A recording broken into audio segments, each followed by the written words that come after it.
And we're live, I believe. Yep. Okay. So, what is going on, everyone? We are live with the InSlide lane.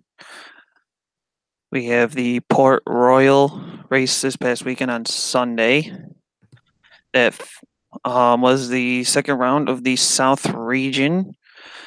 Just the modified this time. Sportsmen did not race. Overall, pretty good race, I would have to say. Not sure how to not sure what to really say of it. I guess I'll just kind of explain it or let the video do the talking, I guess. I don't know if you have any thoughts about it before we get to it. Yeah, let's do the video first and then we can do thoughts on it. All right, just gotta see if I can send the link out here to a few spots here. All right, so send it there. And we'll send it. Crap, I didn't want to do it that way. Send it to them too.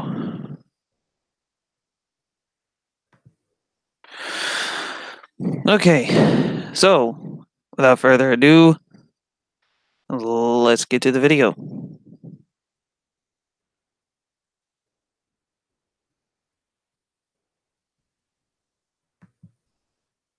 Gonna mute it because I know there's audio problems the last time. So here's the 4-wide salute as they take the front stretch before the green. They pretty much do this every race. And green flag flies with Jimmy Horton and Danny Buck taking the front row. And of course, Stuart Friesen in the 44, teammates with Jimmy Horton. And they come off 1 and 2. Jimmy Horton gets a good lead. Danny Buxton in second, Friesen in third as he challenges for second as they go into 3 and 4 for the first time. Jimmy Horton comes around to lead lap number 1 in this race. And later on, here comes Friesen on the high side, challenging his teammate Jimmy Horton for the lead off turn 4. Coming down the drag race, it's Friesen with the lead as they head into turns. Actually, hold on. I just realized something. I didn't share screen. Major oof right there. Right. Major oof. Okay. Let's take 2. All right. So, we're good now, right? We're good. Okay. Take 2. Let's try this again.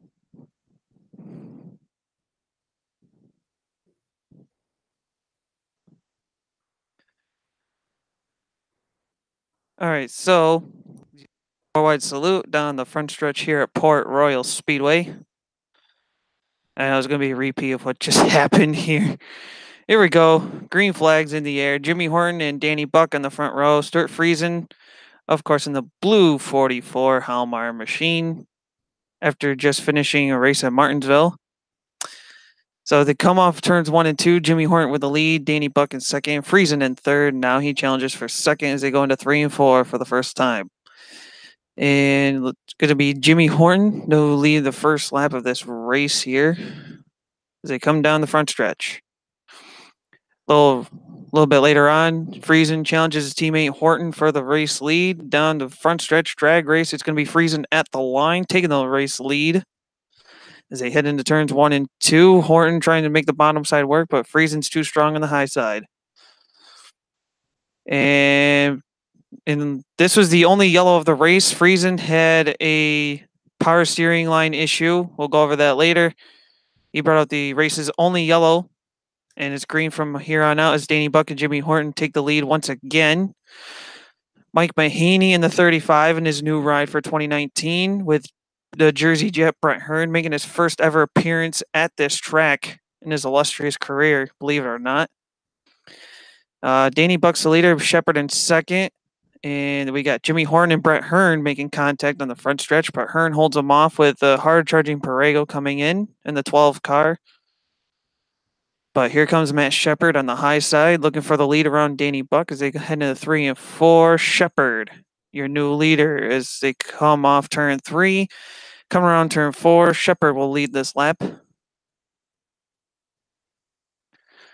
And later on, this is a battle for second between Danny Buck and Anthony Perego. Perego gets the best of that one at the moment, as he's going to run this high line very well, as you'll see as the race continues on. Now lap traffic becomes an issue as Shepard is the leader. Perego is now closed in. Shepard having a little bit of a hard time with the lap traffic as the 84Y of Alex Jankowski holds him off with the 51 of Richie Pratt Jr. Round 3 and 4. It's going to be close, and Perego wins the battle of that one. He gets by Shepard. But Shepard's not giving up quite yet as Perego bobbles, just gets into the wall, but doesn't slow him down too much. As they drag race down the backstretch into 3 and 4 here. Shepard trying to hold the lead, but Perego trying to hang on in the 12K. Shepard will come around, but I think Perego will end up leading the lap as they try to get around Alex Jankowski, who again is a lap car. So they run side by side off of 2. Shepard gets the momentum as they go into 3 and 4. Jordan Watson runs the high line that kind of slows Perego down and works into Matt Shepard's favor. And as the race continues on, Perego and Shepard switch lanes. Perego is going to take the bottom, see if he can get anything to work. It looks like he does as they go into turn 3 here. Perego takes the lead for sure, but Shepard's not going to give up that easily in that 9S machine. Perego still holding on, but Shepard's going to go back down to the bottom and try to make it work as he gets a good run off turn 2. But Perego makes the high side work pretty well, so they're pretty even as they go into 3 here and coming up to more lap traffic. The lap car slows down Perego as they have to switch lanes again. Shepard led that lap, but Shepard's going to block the door on the inside for Perego as they head into turns 1 and or down the backstretch. And later on, Perego closes in on the inside lane, trying to get by Shepard. Shepard still holds him off as they head into turns 1 and 2. Perego finds the inside lane open. He takes advantage of it. But Shepard gets a good run off 2 once again. But Perego is going to do whatever he can to, as they make contact in turn 3. Perego finally gets by again. But I think this time it's for good. Because once he gets the lead here, he's pretty much gone at this point. As they come around, white flags in the air. One more lap to go. Perego's got a good lead over Matt Shepard.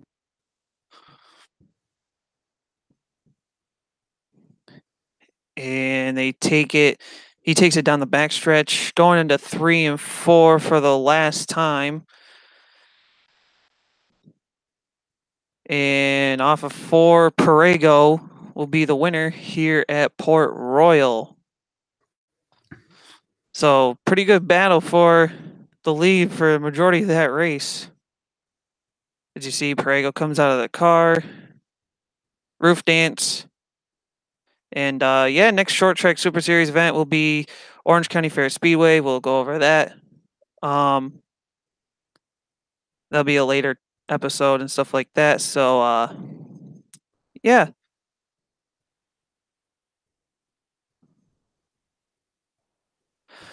All right, so that was that.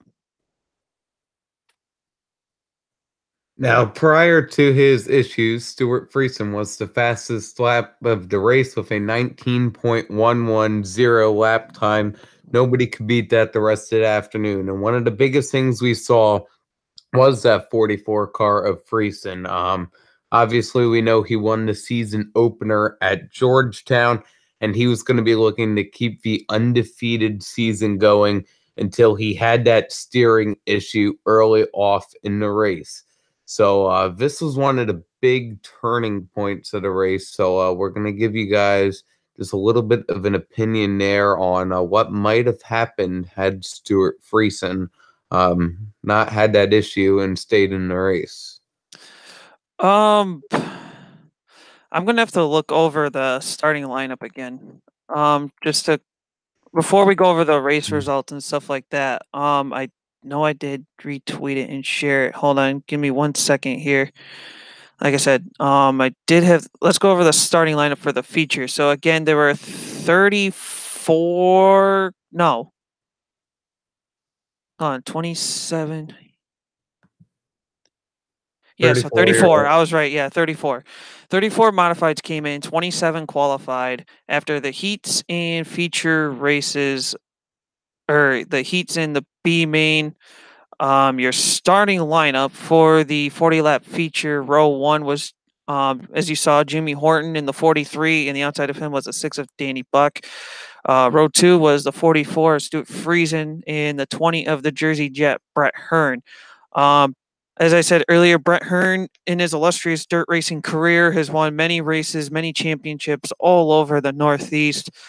This was the very first time he gets to race at Port Royal. So it was pretty interesting news to actually hear that. So a lot of fans got to witness that for the first time ever. Running order continued anyways. Row three is Mike Mahaney in the 35. That's his brand new ride for 2019. I believe that's with Nuttig Racing. Then on the outside of him was Dwayne Howard in the 357. Row four was David Van Horn Jr. in the 323 OV. Matt Shepard on the outside in the 9S.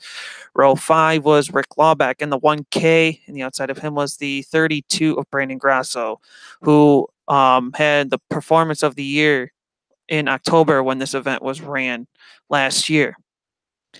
Row six is the 12K of Anthony Perego, Ryan Watt in the 14W on the outside of him. Then we go back to row seven, Craig Von Doren in the 14S side, the doctor, Danny Johnson in the 66 on the high side. Row eight was the 4 Andy Bicchetti, Kale Ross in the 112. Row nine is the 126 of Jeff Strunk and the 1J of Jordan Watson. Then row 10 was the 6M of Matt Williamson and the 165 of Rex King Jr. Row 11 was Richie Pratt Jr. in the 51 and Ryan Cratchin in the 29. Row 12 is a 3 of Billy Pouch Jr. and the 2A of Mike Guler. Row 13 was Alex Yankowski in the 84Y and the 6S of Matt Stengel. And rounding out the field, all by himself in row 14, was the 19JR of Roger Henyon Jr. So based upon the starting lineup and how they were running, if Friesen had not brought out that caution, the biggest question mark would be, would there ever be a caution anywhere during that race? My opinion, probably not as clean as they were racing. I mean, there was some contact here and there, but it wasn't anything too bad, really. Correct. Yeah. I mean, one of the things I think of too, you know, like you said, I don't think there would have been a caution. Just that was a very clean race. You could see everybody had respect for everyone, and they just wanted to put on the best race for the fans while still keeping it clean and not roughing each other up and ruining each other's races. So that 44, that thing was on rails until that issue happened. So I have no hesitation at all saying that had that issue not happened, Stuart Friesen would have won the race, and we would be talking about 2 in a row for Mr. Freeze. Right. Another thing to think about too, is obviously during that race, it was pretty much Matt Shepard versus Anthony Perego, with Perego prevailing in the end. But again, with no caution coming in, as the lap traffic was kind of playing into as a factor, really, I'm positive if Shepard and Perego ran those same races without the freezing caution, I think we could have saw a 3-car battle. Right. Shepard, it would be hard to call if who would actually get that one. I mean, yeah, we could sit there and say, yeah, Mr. Freeze could have won that race easily, but had if that caution never came out and Friesen had the same issues with lap traffic like Shepard and Perego did, we might have had a 3-car battle. Right. So yeah, so let's go over before we go over the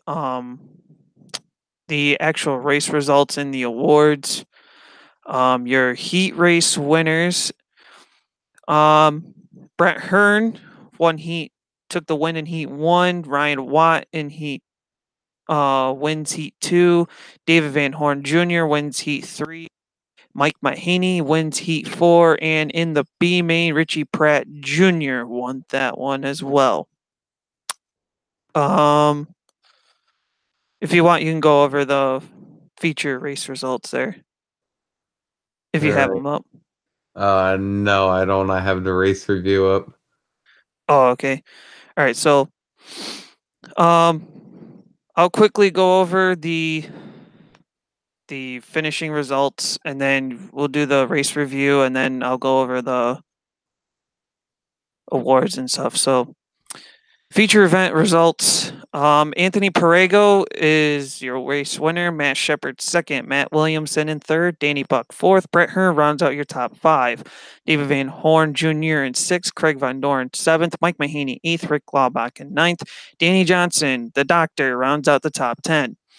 Jimmy Horton in 11th, Dwayne Howard in 12th, Jeff Strunk in 13th, Billy Pouch Jr. 14th, Mike Gooler 15th, Mr. Freeze, Stuart Friesen in 16th, Brandon Grasso 17th, Roger Henyon Jr. in 18th, Rex King Jr. 19th, and Alex Jankowski rounds out the top 20. Rounding out the rest of the field was Andy Bacchetti, Jordan Watson, Ryan Cratchin, Richie Pratt Jr., Cale Ross, Ryan Watt at Matt Stengel. Ryan Watt actually had issues. I don't even remember if he finished the race, to be honest with you. He's the defending race winner. So that's 2 races in a row that Ryan Watt's coming into these races as the defending race winner. And the first race, he got a third place finish. Good showing for him, but this time around was not his race. Did not qualify was Brett Cressley, Chad Brockman, Ryan Anderson, Clay Tapman, Kyle Coffey, Billy Van Pelt, and Eric Rudolph, who was a shocking surprise that didn't qualify, but I believe he had engine issues during hot laps. Mm-hmm. All right, so you can go over the race summary there. All right. So as we said, it was a 40-lap shootout. $10,000 to win. So it was a 27-car starting lineup, and your eventual winner, Anthony Perego, rolled off from 11th. Stuart Friesen and teammate Jimmy Horton quickly became the cars to beat, and Friesen went from his third starting spot right to the lead on lap 2. But on the only yellow flag on lap 5, the power steering line issue plagued Stuart Friesen. Then Danny Boak ended up assuming the lead, and he paced right through the field on lap 10 until Matt Shepard went right by him in the number 9S. Then Anthony Perego ended up being the charger early in the race. He marched up from the 6th row right into the top 3, and on lap 13, he slipped right on for second, and then the battle went on for the lead. He cleared Shepard for the lead on lap 22nd, or on lap 22, but then on lap 24, Matt Shepard took it back. Then Perego shot to the inside of Shepard on lap 26, but again, Shepard took the lead back on lap 27. So this is where the battle really started to get good between Matt Shepard, one of the greatest in the series, and Anthony Perego, one of the major up-and-comers in this series. So Perego went the inside down the back straightaway, and Shepard wanted to block the low line, but Perego was there. They hit the side rails, and they battled wheel to wheel, and then Perego emerged with the lead and he wouldn't give the lead up for the rest of the day, and he drove it straight to victory lane. All right. So of course, each short track Super Series race has special awards they give out toward the end of the race. I'm not exactly sure how they do all this. I'm assuming it's by drawing, but anyways, let's get right to it. American Racer Elias Tire Bonuses, which is a free tire certificate, goes to Mike Mahaney and Jeff Strunk. The ATL Fuel Cell Bonus, which is a $200 certificate, goes to Brent Hearn. The Bayrons Performance Warehouse Bonuses, which is $50 gift cards, go to Danny Buck and Rick Laubach. The Baya Custom Headers Fast Time Award, which was $100, which is a $100 reward, went to Mr. Freeze, Stuart Friesen. Bill Brown and Company Move of the Race Award, which is a $50 award, went to race winner Anthony Perego. Design for Visions and Sunglass Central Oakley giveaway, which is free Holbrook sunglasses, went to Anthony Perego, Super Matt Shepard, and Matt Williamson. IBEX Spring Bonus, which is a $100 certificate, went to David Van Horn Jr. Henry's Exhaust System Bonus, which is a $50 certificate, went to Jimmy Horton. Pioneer Pole Buildings Incorporated Hard Charger, which is a $250 bonus, went to Matt Williamson, who started 19th and finished in 3rd. Precision Hydraulic and Oil Halfway Leader, which is a $200 bonus, went to Super Matt Shepard. Racing Optics Bonus, which is a tear-off sleeve, went to Matt Williamson. Sunoco Race Fuels and Insinger Performance Bonus, which is a $50 certificate, went to Shepard, Dwayne Howard, and Jordan Watson. Valco Wheels Hard Charger, which is a $50 certificate, of course, went to Matt Williamson. So he gets another hard charging bonus. So he walks away with at least a $300 bonus. So this race was not a loss for him at all. And the final award, which was the Weld Wheels Hard Luck Award, which is a free 5XL wheel, went to Billy Van Pelt. And point standings, we'll kind of go over the top 10, I guess. So we have a new points leader. So the way they give points, just so you guys know, if you haven't looked at a 100-point scale, so the winner gets 100 points, and it decreases by 5 points all the way down to 5th, which is 80.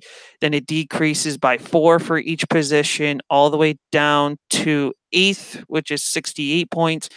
Then it decreases then it's 65 for 9th and 62 for 2nd. Then it decreases by 2 points for each position, all the way down to 18th, which is 46. Then it decreases by 1 point for each position, all the way down to 40, which starts at 24th position. And every driver from 24th on back gets 40 points. Drivers who do not qualify for the main event get 25 points. There's no lap leading bonuses, none of that. It's just straight up feature race finish. So obviously the finish in the first race at Georgetown was the point standings going into Port Royal. So after Port Royal, after all is said and done, new points leader with 2 second place finishes. Matt Shepard is your points leader with a 190.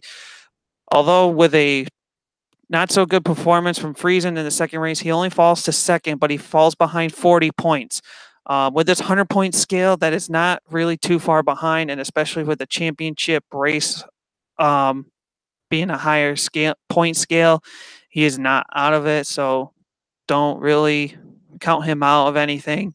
David Van Horn Jr.'s 3rd after coming into the race, 9th in points, so he gets a good jump. Craig Von Dorn's 4th in points with 140.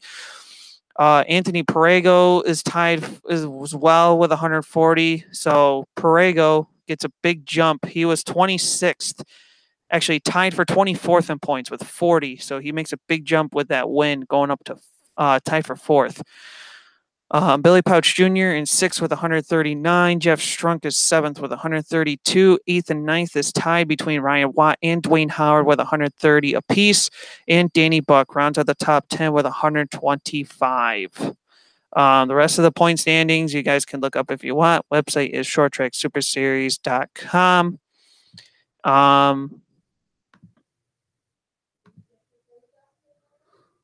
Yes.